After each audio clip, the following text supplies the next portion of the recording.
ವಾಣಿ ಕರ್ಮಾಣಿ ಸನ್ಯಸ್ಯಾಧ್ಯಾತ್ಮಚೇತಸಾ ನಿರಾಸೀರ್ನಿರ್ಮಮೋ ಯಾತಿ ಪರಂ ಜಯತಿ ಸೋಚ್ಯುತಃ. ಯಾವುದಾಗಿತ್ತು? ಉತ್ತಮತ್ವಂ. ಅದೇನಾ? ಹರೇರ್ ಭಗವದ್ಭಕ್ತ್ಯಾಂತರೇಣಾಪಿ ಸಾಧಯತಿ ರುದ್ರಮಿತಿ.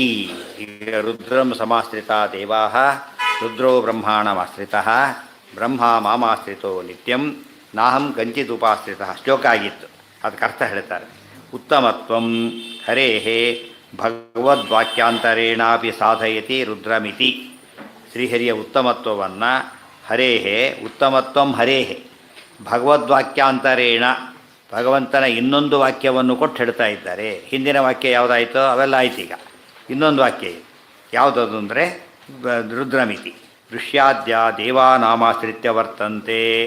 ರುದ್ರಂ ಸಮಾಶ್ರಿತ ದೇವಾಹ ಅಂದರೆ ಋಷ್ಯಾದಿ ದೇವತೆಗಳು, ಋಷ್ಯಾದಿಗಳು ದೇವತೆಗಳು ಎಲ್ಲ ರುದ್ರದೇವರನ್ನು ಆಶ್ರಯಿಸಿ ಇದ್ದಾರೆ. ದೇವಾಹ ಇಂದ್ರಾದಯ ರುದ್ರಂ ಸದಾಶಿವಂ. ಇಂದ್ರಾದಿ ದೇವತೆಗಳೆಲ್ಲ ರುದ್ರದೇವರನ್ನು ಆಶ್ರಯಿಸಿದ್ದಾರೆ. ಸಚ ಬ್ರಹ್ಮಾಣಂ, ಅವರು ಬ್ರಹ್ಮದೇವರನ್ನು ಆಶ್ರಯಿಸಿ ಇದ್ದಾರೆ. ಸಚ ಮಾಂ ಹರಿಂ, ಅವರು ನನ್ನ ಹರಿಯಾದ ನನ್ನ ಆಶ್ರಯಿಸಿದ್ದಾರೆ ಅಂತ ಅದಕ್ಕೆ ಅನ್ವಯ. ಸ್ಯಾದ್ವಾರೇಣ ಆಶ್ರಿತ ರಮಾದ್ವಾರೇಣ ಆಶ್ರಿತ. ಮಾಮನ ಪದ ಇರೋದರಿಂದ ರಮಾದ್ವಾರೇಣ ಬ್ರಹ್ಮ ಮಾಮಾಶ್ರಿತ ಅಂಬೋದಕ್ಕೆ ಎರಡರ್ಥ. ಬ್ರಹ್ಮದೇವರು ಮಾಂ ನನ್ನನ್ನು ಆಶ್ರಯಿಸಿದ್ದಾರೆ. ಇನ್ನೊಂದು ಅರ್ಥ ಮಾ ಅಂದರೆ ಲಕ್ಷ್ಮಿ ಅಂತ ಅರ್ಥ. ಮಾ ಅಂದರೆ ಲಕ್ಷ್ಮಿ, ಲಕ್ಷ್ಮಿಯನ್ನು ಆಶ್ರಯಿಸಿದ್ದಾರೆ. ಲಕ್ಷ್ಮಿ ನನ್ನನ್ನು ಆಶ್ರಯಿಸಿದ್ದಾರೆ, ನಾನು ಯಾರನ್ನೂ ಆಶ್ರಯಿಸಿಲ್ಲ. ಇನ್ನೊಂದು ಅರ್ಥ. ಸಂಸ್ಕೃತದಲ್ಲಿ ಮಾ ಶಬ್ದಕ್ಕೆ ಲಕ್ಷ್ಮಿ ಅಂತ ಹೆಸರು. ಮಾಧವ. ಮಾ ಅಂದರೆ ಲಕ್ಷ್ಮಿ, ಧವ ಅಂದರೆ ಪತಿ, ಲಕ್ಷ್ಮೀಪತಿ ಅಂತ ಅರ್ಥ ಮಾ. ಅದಕ್ಕೆ ಹಿಂದಿನ ಬರೀ ಮಾ ಅಂದರೆ ತಾಯಿ. ಸೊ ಎಲ್ಲ ತಾಯಿ ಅಂದರೆ ಅಲ್ಲಿ ಯಾರು ಸನ್ನಿಧಾನ ಇರಬೇಕೋ ಅದಕ್ಕೆ ಮಾತೃದೇವೋಭವ. ತಾಯಿಯಂದಿರಲ್ಲಿ ಮಹಾಲಕ್ಷ್ಮಿಯ ರೂಪ ಇದೆ. ಅದು ಲಕ್ಷ್ಮಿ ಅಂತ ನಾರಾಯಣ ಜೊತೆಗಿರ್ತಾನಾದ್ದರಿಂದ ದೇವೋಭವ ಅನ್ನೋ ಮಾತು ಸರಿ ಹೋಯಿತು. ಅಹಂ ಕಂಚಿದಪಿ ದೇವಂ ನಾಶ್ರಿತ ಇತ್ಯರ್ಥ. ನಾನು ಯಾರನ್ನೂ ಆಶ್ರಯಿಸಿಲ್ಲ. ಅತ್ರ ಸರ್ವದೇವಾಶ್ರಯತ್ವ ಅನನ್ಯಾಶ್ರಯತ್ವಾಭ್ಯಾಂ ಪರಮತ್ವ ಸಿದ್ಧಿ. ಇಲ್ಲೇನು ಪಾಯಿಂಟ್ ಹೇಳಿದಾಗಾಯಿತು ಅಂದರೆ ಸರ್ವದೇವಾಶ್ರಯತ್ವ ದೇವರಲ್ಲಿದೆ ಒಂದು ಪಾಯಿಂಟ್, ಅನನ್ಯಾಶ್ರಯತ್ವ ಅವನು ಯಾರನ್ನೂ ಆಶ್ರಯಿಸಿಲ್ಲ ಇನ್ನೊಂದು ಪಾಯಿಂಟ್ ಇದೆ. ಎಲ್ಲರೂ ಇವನನ್ನು ಆಶ್ರಯಿಸಿದ್ದಾರೆ ಆದ್ದರಿಂದ ಇವನು ಗ್ರೇಟ್, ಇವನು ಯಾರನ್ನೂ ಆಶ್ರಯಿಸಿಲ್ಲ ಆದ್ದರಿಂದ ಗ್ರೇಟ್. ಗೊತ್ತಾಯ್ತಾ? ಎಲ್ಲರೂ ಇವರನ್ನು ಆಶ್ರಯಿಸಿದ್ದಾರೆ, ಇವನು ಯಾರನ್ನೂ ಆಶ್ರಯಿಸಿಲ್ಲ. ಉಳಿದವರಲ್ಲಿ ಏನಿದೆ? ಎಲ್ಲರೂ ಮಹಾಲಕ್ಷ್ಮಿಯನ್ನು ಎಲ್ಲರೂ ಆಶ್ರಯಿಸಿದ್ದಾರೆ, ನಾರಾಯಣ ಆಶ್ರಯಿಸಿಲ್ಲ. ಒಂದು ಹೊರಟೋಯ್ತಾಗ ಮತ್ತು ಮಹಾಲಕ್ಷ್ಮಿ ಯಾರನ್ನೂ ಆಶ್ರಯಿಸಿಲ್ಲ ಅಂತ ಹೇಳೋಗಿಲ್ಲ, ದೇವರನ್ನು ಆಶ್ರಯಿಸಿದ್ದಾರೆ. ಅಲ್ಲಿಂದ ಶುರುವಾದರೆ ಎಲ್ಲರೂ ಯಾಡಾಗ್ತಾ ಹೋಗುತ್ತಾಗ ಈ ಬ್ರಹ್ಮವಾಯುಗಳು ಲಕ್ಷ್ಮೀನಾರಾಯಣ ಇಬ್ಬರನ್ನೂ ಆಶ್ರಯಿಸಿದ್ದಾರೆ. ಆದ್ದರಿಂದ ಅವ್ರ ಆಶ್ರಯ ಇನ್ನೂ ಕಡಿಮೆ ಆಗ್ತಾ ಬಂತು. ಇನ್ನು ಸರಸ್ವತಿ ಭಾರತೀಯರ ಮೇಲೆ ಮೂರನ್ನೂ ಆಶ್ರಯಿಸಿದ್ದಾರೆ, ರುದ್ರಾದೇವರು ಮೇಲಿನವ್ರು ಎಲ್ಲರನ್ನೂ ಆಶ್ರಯಿಸಿದ್ದಾರೆ. ಇನ್ನೊಬ್ರು ಇವರು ಆಶ್ರಯಿಸಿ ಅಂತ ಹೇಳೋಗಿಲ್ವೇ ಇಲ್ಲ. ಮೇಲಿನವ್ರನ್ನೆಲ್ಲ ಇವರು ಆಶ್ರಯಿಸಿರೋದ್ರಿಂದ ಅವ್ರ ಉತ್ತಮತ್ವಕ್ಕೆ ಪ್ರತಿ ಸತ್ವನೂ ಏನಾಗುತ್ತೆ? ಕಡಿಮೆ ಆಗ್ತಾ ಬರ್ತಾರೆ. ಇವರು ದೇವರು ನಾನು ಮೇಲಿರ್ತಾ ಇರ್ತಾರೆ. ಸರ್ವೋತ್ತಮತ್ವ ಜ್ಞಾನಪೂರ್ವಕಂ ಸ್ವವಿಹಿತ ವೃತ್ತಿಯ ಭಕ್ತಿಯ ಭಗವದಾರಾಧನಮೇವ ಪರಮೋ ಧರ್ಮ. ಸರ್ವೋತ್ತಮತ್ವ ಜ್ಞಾನಾಭಾವೇ ತದ್ವಿರುದ್ಧ ಸಕಲೋಪಿ ಅಧರ್ಮ ಇತ್ಯಭಿಪ್ರೇತ್ಯ ಸರ್ವೋತ್ತಮರ್ಥಾತ್ ಏನಿರ್ತದೆ ಸರ್ವೋತ್ತಮತ್ವಂ ಬೆಳೆಸ್ಬೇಕಾದ್ರೆ ಅರ್ಥಾತ್ ಸಾಧಯತ್ ಗೀತಾಶ್ಲೋಕದ್ವಯಂ ಪಠತಿ ಏಮೇಮೈತಿ. ಪರಮಾತ್ಮ ಇದು ಆಚಾರ್ಯ ಮೊದಲೇ ವಾಕ್ಯ ಅದ, ಗೀತಾ ತಾತ್ಪರ್ಯ ಇರ್ತದೆ. ಸರ್ವೋತ್ತಮತ್ವ ಜ್ಞಾನಪೂರ್ವಕಂ ಸ್ವವಿಹಿತ ವೃತ್ತಿಯ ಭಕ್ತಿಯ ಭಗವದಾರಾಧನಮೇವ ಪರಮೋ ಧರ್ಮ. ಪರಮಾತ್ಮ ಸರ್ವೋತ್ತಮ ಅಂತ ತಿಳುವಳಿಕೆ ಇಟ್ಟುಕೊಂಡು ಸ್ವವಿಹಿತ ವೃತ್ತಿಯ ಸ್ವವರ್ಣಾಶ್ರಮ ವಿಹಿತ ವೃತ್ತಿಯ ಭಕ್ತಿಯಿಂದ ಭಗವದಾರಾಧನಮೇವ ಪರಮೋ ಧರ್ಮ. ಎಲ್ಲರಿಗೂ ಪರಮಧರ್ಮ ಅಂದರೆ ಯಾವುದು ಅಂದರೆ ದೇವರು ಸರ್ವೋತ್ತಮ, ಅವನು ಹೇಳಿದ ವೃತ್ತಿಯನ್ನು ಅನುಸರಿಸಬೇಕು, ಭಕ್ತಿಯಿಂದ ಮಾಡಿ ಕೃಷ್ಣಾರ್ಪಣ ಅಂತ ಹೇಳಬೇಕು ಅನ್ನೋದೇ ಪರಮಧರ್ಮ. ಸರ್ವೋತ್ತಮತ್ವ ಜ್ಞಾನಾಭಾವೇ, ಸರ್ವೋತ್ತಮತ್ವ ಜ್ಞಾನ ಇಲ್ಲ ಈಗ. ತದ್ವಿರುದ್ಧ ಸಕಲೋಪಿ ಅಧರ್ಮ. ಮೊದಲನೇದಾಗಿ ಸರ್ವೋತ್ತಮತ್ವ ಜ್ಞಾನ ಇಲ್ಲ, ಒಂದು ಡೌನ್ ಆಯಿತು. ಜೊತೆಗೆ ವಿಹಿತ ವೃತ್ತಿ ಮಾಡ್ತಾ ಇಲ್ಲ, ಅವಿಹಿತ ವೃತ್ತಿ ಬೇರೆ ಮಾಡ್ತಾ ಇದ್ದ, ಅದು ಆಪೋಸಿಟ್ ಆಯಿತು. ಅದು ಭಕ್ತಿ ಅಂತೂ ಇಲ್ಲೇ ಇಲ್ಲ. ಅವಾಗ ಏನಾಯ್ತು? ಅದಿಷ್ಟು ಕೂಡ ಇಷ್ಟರಲ್ಲಿ ಒಂದು ಮಿಸ್ ಆದರೂ ಅದು ಪರಮಧರ್ಮ ಅಲ್ಲ. ಮೂರು ಮಿಸ್ ಆಗಿಬಿಟ್ರೆ ಮಾಡೋದು ನಿಷಿದ್ಧ ಕೆಲಸ. ನಿಷಿದ್ಧ ಕೆಲಸ ಭಕ್ತಿಯಿಂದ ಮಾಡ್ತಾನೆ ಅರ್ಥನೇ ಇಲ್ಲ. ಭಕ್ತಿನೂ ಇಲ್ಲ, ನಿಷಿದ್ಧ ಕೆಲಸ ಬೇರೆ ಮಾಡ್ತಾನೆ, ಸರ್ವೋತ್ತಮತ್ವ ಜ್ಞಾನವೂ ಇಲ್ಲ ಅಂದರೆ ಎಕ್ಸಾಕ್ಟ್ಲಿ ಆಪೋಸಿಟ್. ಅದು ಧರ್ಮಕ್ಕೇನಾಯ್ತದು? ಆಪೋಸಿಟ್ ಅಧರ್ಮ ಆಗೋಯ್ತು. ಆದ್ದರಿಂದನೇ ಎಂದೂ ಕೂಡ ಇದು ಮುಕ್ತಿಯ ದಾರಿ ಆದರೆ ಅದು ತಮಸ್ಸಿನ ದ್ವಾರಿ. ಹೀಗೆ ಎರಡು ಪರಸ್ಪರ ವಿರುದ್ಧ ಧರ್ಮಗಳು. ಸರ್ವೋತ್ತಮತ್ವ ಅರ್ಥಾತ್ ಸಾಧಯತ್ ಗೀತಾಶ್ಲೋಕದ್ವಯಂ ಪಠತಿ. ಎರಡು ಗೀತಾಶ್ಲೋಕಗಳು. ಏಮೇ ಮತಮಿದಂ ನಿತ್ಯಂ ಒಂದು, ಏತೇತದಭ್ಯಸೋಯಂತಹ ಇನ್ನೊಂದು. ಎರಡು ಶ್ಲೋಕದಲ್ಲಿ ಅನುಸರಿಸಿದವರಿಗೆ ಸದ್ಗತಿ ಇದೆ, ಅನುಸರಿಸದೆ ಹೋದವರಿಗೆ ದುರ್ಗತಿ ಇದೆ ಅಂತ ಹೇಳಿದ್ರಿಂದ ಇದು ಸಿದ್ಧಾಂತ ಅಂತಾಯಿತು. ಮಯಿ ಸರ್ವಾಣಿ ಕರ್ಮಾಣಿ ಸನ್ಯಸ್ಯಾಧ್ಯಾತ್ಮಚೇತಸ ನಿರಾಸೀರ್ನಿರ್ಮಮೋ ಭೂತ್ವ ಯುದ್ಧಸ್ವ ವಿಗತ ಜ್ವರ. ಎರಡು ಶ್ಲೋಕಕ್ಕಿಂತ ಮುಂಚೆ ಭಗವದ್ಗೀತೆಯಲ್ಲಿ ಈ ಶ್ಲೋಕ ಬಂದಿರೋದು.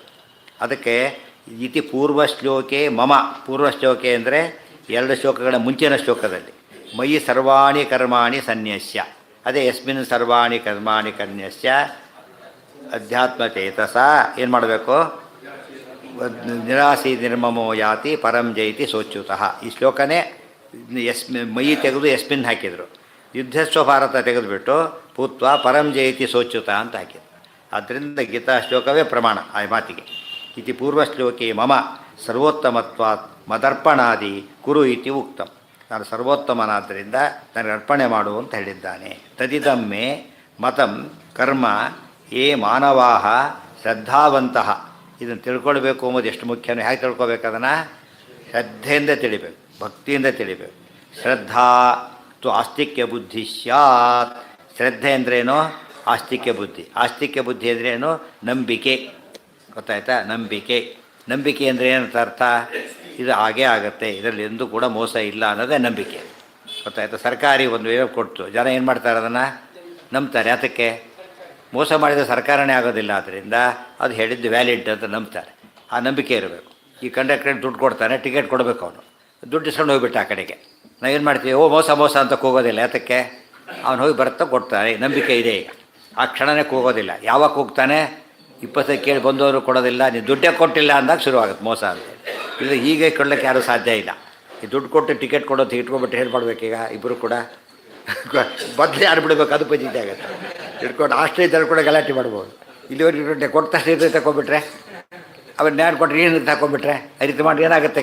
ಜಗತ್ತು ವ್ಯವಹಾರನೇ ಮಾಡೋಕ್ಕೆ ಬರೋದಿಲ್ಲ. ಸೊ ಒಂದು ನಂಬಿಕೆ ಏನಿರಬೇಕು ಯಾವಾಗಲೂ ಇರಲೇ. ಒಂದು ಸ್ಟೇಜಲ್ಲಿ ನಂಬಿಕೆ ಇಲ್ಲದೆ ಹೋದರೆ ಕೆಲಸ ಆಗೋದೇ ಇಲ್ಲ. ಎಷ್ಟೊತ್ತು ಮನೆಗೆ ಹೋಗಿ ಒಳಗೆ ಹೋಗಿ ಬರ್ತೀನಿ ಅಂತ ಹೋಗ್ತಾನೆ ಚೇಂಜ್ ತರಲಿಕ್ಕೆ. ಅದೇ ಹೋಗ್ತೀನಿ, ಯಾರು ಒಳಗೆ ಬರ್ತೀನಿ ಅಂದರೆ ಸಾಧ್ಯ ಇಲ್ಲ. ಕಾಯ್ತಾನೆ ಇರಬೇಕು ಅವನು. ಅದು ಮೋಸಗಾರ ಇದ್ದಾರೆ ಇಲ್ಲ ಅಂತ ಹೇಳಕ್ಕೆ ಬರೋದಿಲ್ಲ. ಇಷ್ಟಾದರೂ ಕೂಡ ಏನು ಮಾಡಬೇಕು? ಒಂದು ಸ್ಟೇಜಲ್ಲಿ ನಾವು ನಂಬಲೇಬೇಕಾಗತ್ತೆ. ಔಷಧಿ ಡಾಕ್ಟ್ರು ಕೊಡ್ತಾನೆ, ಡಾಕ್ಟ್ರೇ ಇದನ್ನು ನೀವು ಕೊಡ್ತೀರಿ, ಇದನ್ನು ನಾನು ಸಾಯೋದಿಲ್ಲ ಅಂತ ಏನು ಗ್ಯಾರಂಟಿ? ನೀವು ತೊಗೊಂಡು ತೋರಿಸಿ ಅಂತ ಕೇಳಿ ಮಾಡಬೇಕು. ನೀವು ತೊಗೊಳ್ಳಿ ಫಸ್ಟ್ ಇದೆ ಅಂತ ಕೇಳಿದರೆ ಯಾರು ಔಷಧಿ ಕೊಡಲಿಕ್ಕೆ ಹೋಗೋದಿಲ್ಲ. ಆಮೇಲೆ ಅವನೇನು ಮಾಡಬೇಕಾಗ? ಡಾಕ್ಟ್ರಿಗೂ ಅಷ್ಟೇ ಕೆಲವು ಸರ್ತಿ ಅದು ಮೋಸದ ಡ್ರಗ್, ಅದು ಗೊತ್ತೇ ಇಲ್ಲ ಅವನಿಗೆ ಪಾಪ. ಅಲ್ಲಿ ನಂಬಿಕೆ ಮೋಸ ಆಯ್ತು ಹೊರತು ಅವನು ಮೋಸ ಮಾಡಿಲ್ಲ, ಅವನಿಗೆ ಕೊಡೋದು ಅವನಿಗೆ ಮೋಸ ಮಾಡಿಬಿಟ್ಟಿಲ್ಲ. ನಂಬಿಕೆ ಇಲ್ಲದ ಜಾಗ ಎಲ್ಲೆಲ್ಲೂ ಇಲ್ಲ. ಸೊ ಡೋಂಟ್ ಬಿಲೀವ್ ಎನಿಥಿಂಗ್ ಅಂತ ಯಾರು ಹೇಳ್ತಾರೋ ಅವ್ರು ಬದುಕಲಿಕ್ಕೆ ಸಾಧ್ಯ ಇಲ್ಲ. ಒಂದು ಸ್ಟೇಜಲ್ಲಿ ಬದುಕಲೇಬೇಕು ಅವನು. ಏನು ಅಸ್ತಿ ಅಸ್ತಿ ಅಸ್ತಿ ಅಂತ ಹೇಳಿದರೆ ಏನು? ಅಸ್ತೀತಿ ಯಹ ಜಾನಾತಿ ಸಹ ಆಸ್ತಿಕಃ. ಅದು ತಸ್ಯ ಭಾವ ಆಸ್ತಿಕ್ಯಂ, ಆಸ್ತಿಕತನ ಅಂತ ಅರ್ಥ. ಉದಾರತನ, ಗೊತ್ತಾಯ್ತಾ? ಶೂರ ಶೂರತನ, ಆಸ್ತಿಕ ಆಸ್ತಿಕತನ. ಆಸ್ತಿಕ್ಯ ಅಂದರೆ ಆಸ್ತಿಕತನ. ಏನು ನಂಬೋದು ನಾವೀಗ ಅಂತ ಕೇಳಿದರೆ, ಇಲ್ಲಿ ಹೇಗೆ ನಂಬ್ತೀರೋ ಗೊತ್ತಾಯ್ತಾ? ಇಲ್ಲಿ ಹೇಗೆ ನಂಬ್ತೀರೋ, ನಾಳೆ ಬೆಳಿಗ್ಗೆ ಹಣ್ಣು ಬರ್ತಾನೆ ಅಂತ ಏನು ಗ್ಯಾರಂಟಿ? ನಂಬಿಕೆ ಇದೆ ಬರ್ತಾನೆ. ನೀರು ಬರುತ್ತೆ ಅಂತ ಏನು ಗ್ಯಾರಂಟಿ? ಆಗುತ್ತೆ. ಅದೇ ರೀತಿಯೇ ದೇವರಿದ್ದಾನೆ ಅಂತ ಇದೆ, ಅದು ಗ್ಯಾರಂಟಿ.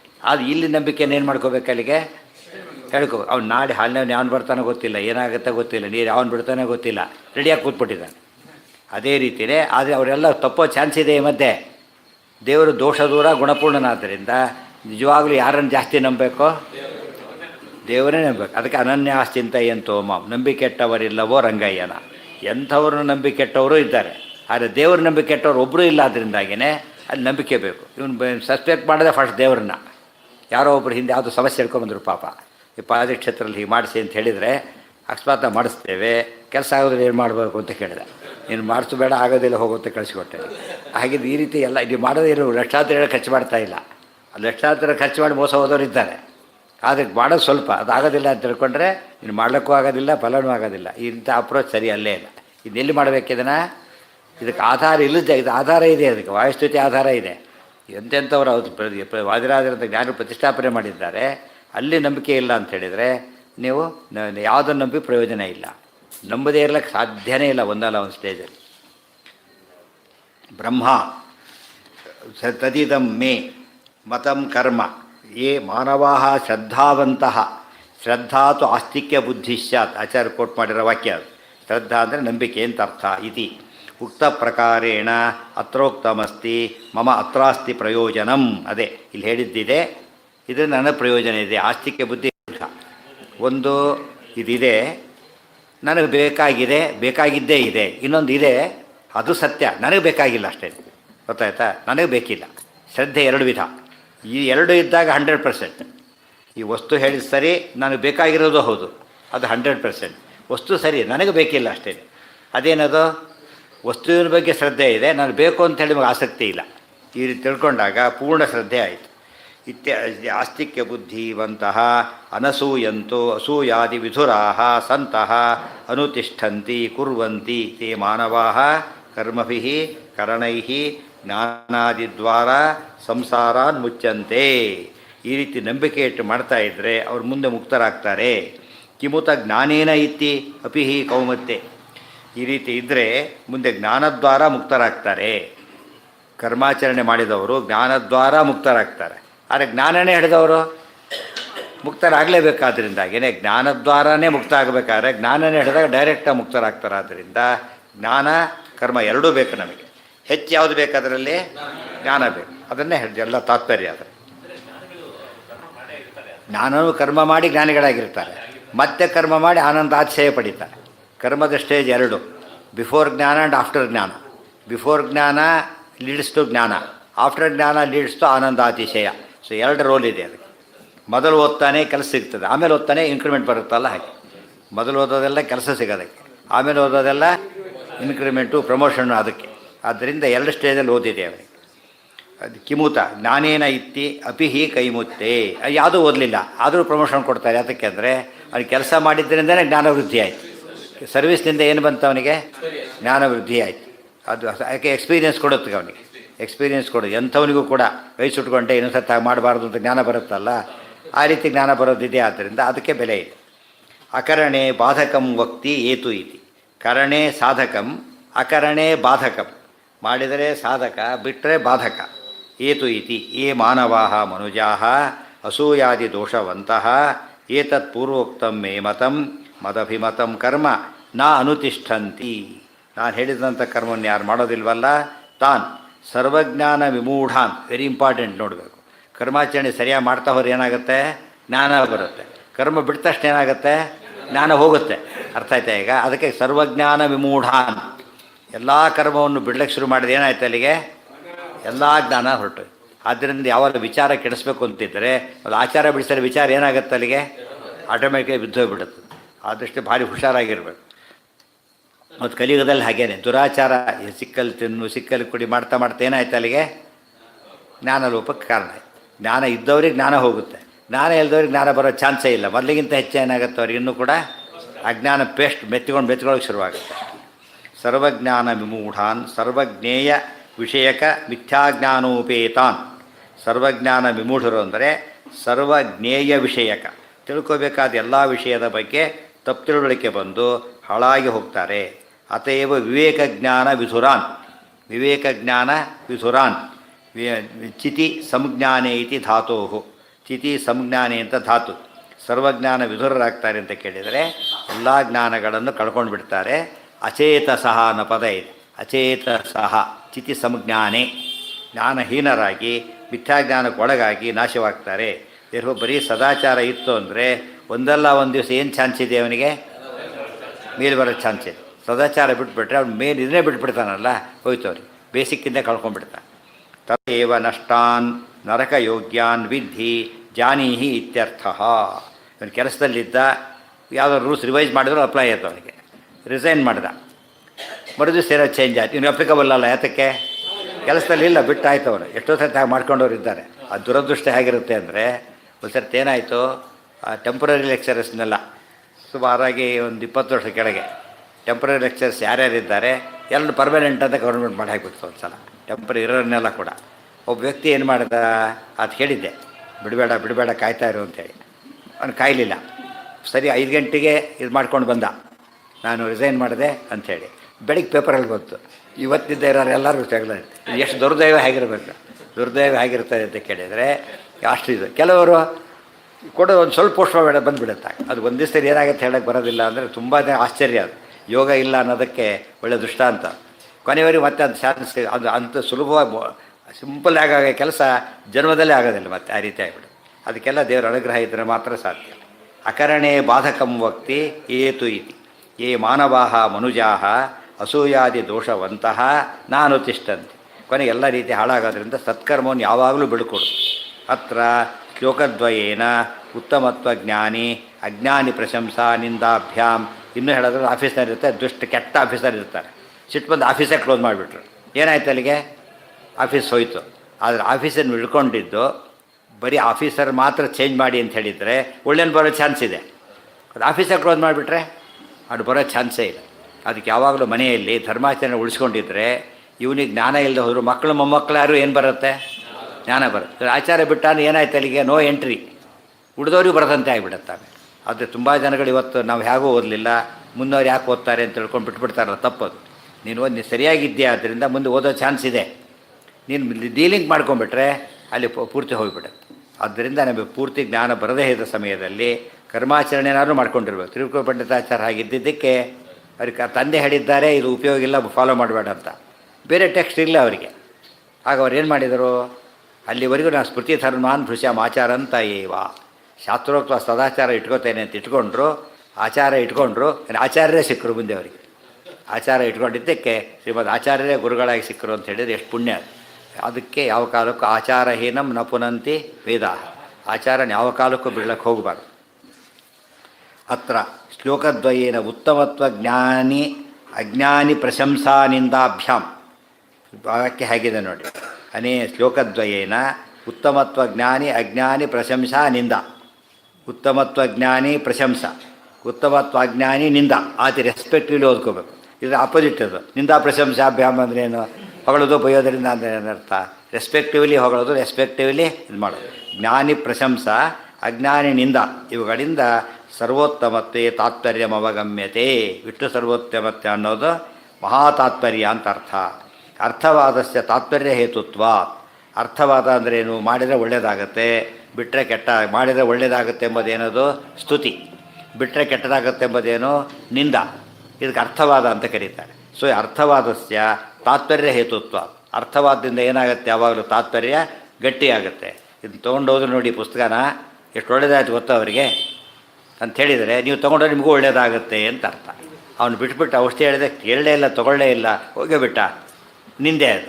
ಔಷಧಿ ತೊಗೊಳ್ಳೋದಿಲ್ಲ, ಅದರಿಂದ ಸತ್ತ ಬಂದು ನಿಂದೆ ಅದು. ಸೊ ನೀವು ಹಾಗೆ ಮಾಡಬೇಡಿ ಅಂತ ಎಚ್ಚರಿಕೆ. ಒಳ್ಳೆಯದನ್ನು ಮಾಡಿದವರು ಉದ್ಧಾರ ಆಗಿದ್ದಾರೆ ಎಂಬುದು ಸ್ತುತಿ.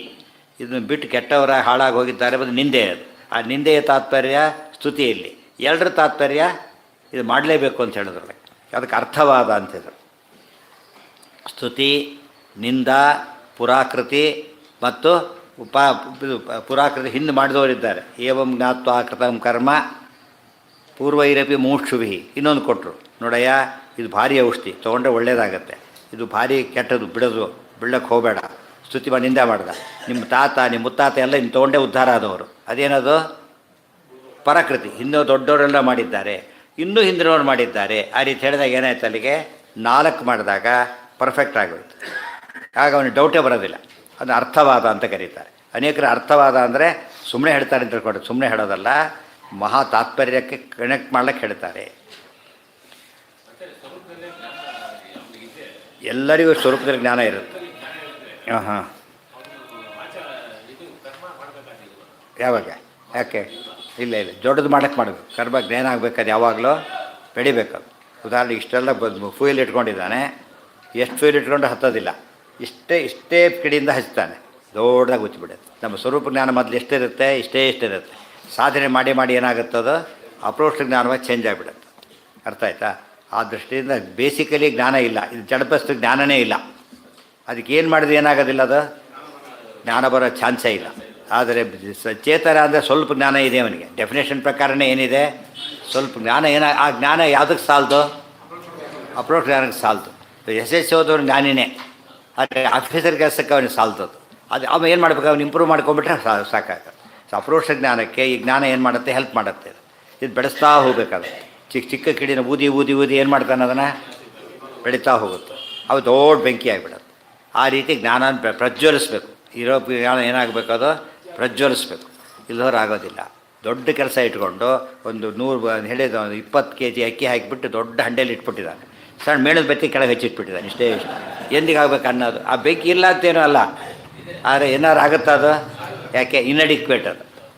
ನಿಲ್ಲಂಬೋದು ಬೇರೆ, ಇನ್ಅಡಿಕ್ವೇಟ್ ಬೇರೆ. ಇಲ್ಲದೆ ಹೋದರೂ ಬೆಂಕಿ ಇಲ್ಲದೆ ಹೋದರೂ ಅಡುಗೆ ಆಗೋದಿಲ್ಲ.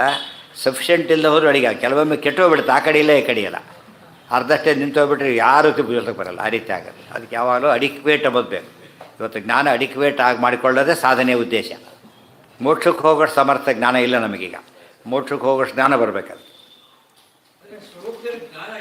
ಹಾಂ, ವ್ಯಕ್ತ ಅನುಗ್ರಹ ಸಾಧನೆ.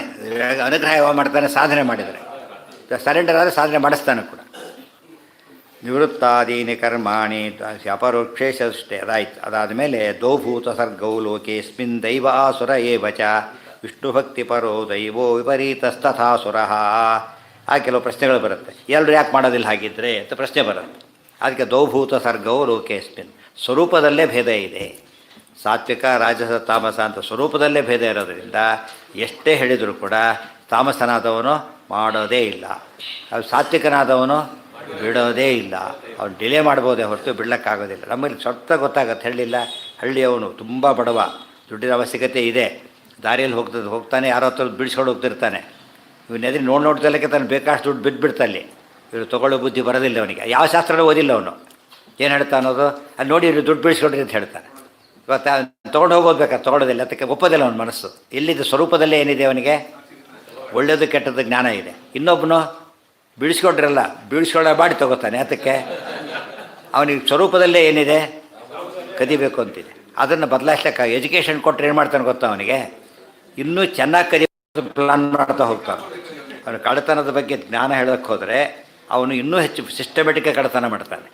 ಇವನಿಗೆ ಹಾಗಲ್ಲ, ಜ್ಞಾನ ಬಂದುಬಿಟ್ರೆ ಇನ್ನೂ ಸಿಸ್ಟಮೆಟಿಕ್ಕಾಗಿ ಒಳ್ಳೆಯವನಾಗ್ತಾನೆ. ಇನ್ನೂ ಕೂಡ ಮೊದಲೇನು ಬಿಟ್ಟಿದ್ದ ನೋಡಿದೆ, ಅವತ್ತು ನಾನು ತೊಗೊಳ್ಳಿಲ್ಲ, ಶಾಸ್ತ್ರ ಹೇಳ್ತು ತೊಗೊಂಡ್ರೆ ಕೆಟ್ಟದಾಗುತ್ತೆ ಅಂತೇಳಿ. ನಾವು ಬಿಟ್ಟಿದ್ದಕ್ಕೆ ನೋಡಿದ್ರೆ ಒಳ್ಳೇದಾಯ್ತು. ಆ ಥರ ಎಂಜಾಯ್ ಮಾಡ್ತಾನೋ. ಅವ್ನು ಪ್ರಾಬ್ಲಮ್ ಇದ್ದರೂ ಕೂಡ ತೊಗೊಳಕ್ಕೆ ಹೋಗೋದಿಲ್ಲ. ಅಕಸ್ಮಾತ್ ಅವನು ಸಂತೋಷಪಟ್ಟು ಕೊಡ್ಲಿಕ್ಕೆ ಹೋದರೆ ಭಿಕ್ಷೆ ಅಂತ ಕೊಟ್ಟರೆ ತೊಗೊಳೋದಿಲ್ಲ. ಅವನು ಇನ್ನು ಅಪ್ರಿಷಿಯೇಷನ್ ಕೊಟ್ಟರೆ ತೊಗೋತಾನೆ ಹೊರತು ಭಿಕ್ಷೆಯಾಗಿ ತೊಗೊಳೋದಿಲ್ಲ. ಇದು ಅವ್ರ ನೇಚರ್. ಅದು ನನಗೆ ಕಷ್ಟ ಇದ್ದರೆ ಅವ್ರದ್ದು ಹೊದಕ್ಕೆ ಅದೇನು ಪ್ರಯೋಜನ? ಪಾಪ ಅವ್ರ ಕಷ್ಟ ಏನಿರುತ್ತೋ ಆ ಥರ ಥಿಂಕ್ ಮಾಡ್ತಾನೆ. ಇವನು ಅವನು ಏನಾದ್ರು ನನಗಟ್ಟೆನೋ ಹೋಯ್ತು, ನನ್ನ ಕೆಲಸ ಆಗುತ್ತಲ್ಲ ಸಾಕು ಅಂತ. ಇವೆಲ್ಲ ಎಲ್ಲಿ ಕಾಣುತ್ತೆ ನಮಗೆ? ಈವನ್ ವಿಥೌಟ್ ಎಜುಕೇಷನ್ ಇವೆಲ್ಲ ಕಾಣೋದು. ಎಜುಕೇಷನ್ ಎಂದು ವಸ್ತುನ ಚೇಂಜ್ ಮಾಡೋದಿಲ್ಲ, ಗೊತ್ತಾಯ್ತಾ? ಯಾವ ಭಾಗವತ ಕೋಟಿ ಬಾರಿ ಹೇಳಿದರೂ ಕೂಡ ದುಷ್ಟ ಏನಾಗೋದಿಲ್ಲ, ಚೇಂಜ್ ಆಗೋದೇ ಇಲ್ಲ.